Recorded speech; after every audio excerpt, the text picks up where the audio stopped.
So today we're going to talk about rational and irrational numbers. First of all, rational and irrational numbers both come under the heading of what we call real numbers. Real numbers are numbers that can be located on a number line.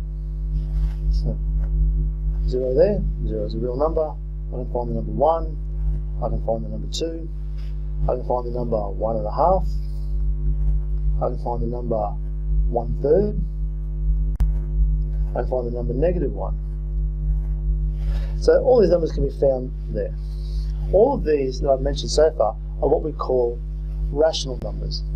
A rational number can be written in the form of A over B. So one whole number divided by another whole number. B cannot be equal to 0, by the way, because you can't divide by 0. But if you can write as two numbers divided together, you have what we call a rational number. Numbers like 0.25 in decimal, that's a rational number because it can be written as 1/4. Numbers like 0.3 recurring, which is 0.333, it just goes on forever. That's also rational because it can be written as 1/3. It doesn't matter how big it gets. 27.1 is a rational number because we can write that as 271 over 100.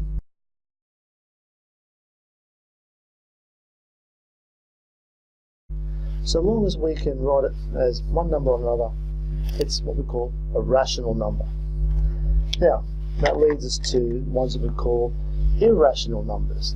Irrational numbers cannot be written in this particular format. Things like the square root of 2 is an irrational number. You can't write it as a fraction. If you plug it in your calculator, you get a big, long, ugly, messy decimal. As a matter of fact, the answer that you get on your calculator is slightly inaccurate because the decimal places for this run to infinity. It never ever stops. It never ever repeats. If your decimals have a repeating pattern in them, that's a surefire sign that they're rational. If the decimals don't have a repeating pattern to them, it's a surefire sign that it's irrational. The things like the square root of 2 is irrational. It goes on forever, no repeating, we can't write it in this fractional format. Square root of 3 is another irrational number. Square root of 4, that's actually a rational number because we know that the square root of 4 is equal to 2.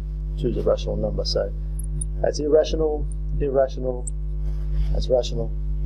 Once again, square root of 5 is an irrational number. And we don't have to take square roots as well. We can take cube roots. So the cube root of 2, once again, it's an irrational number, it goes on forever.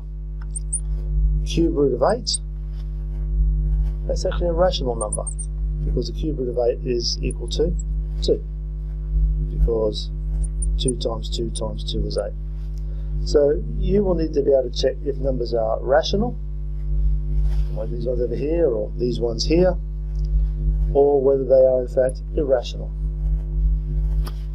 Do it on your calculator, then recognize rational and irrational, and that will lead you into exercise 12.1. So best of luck with that.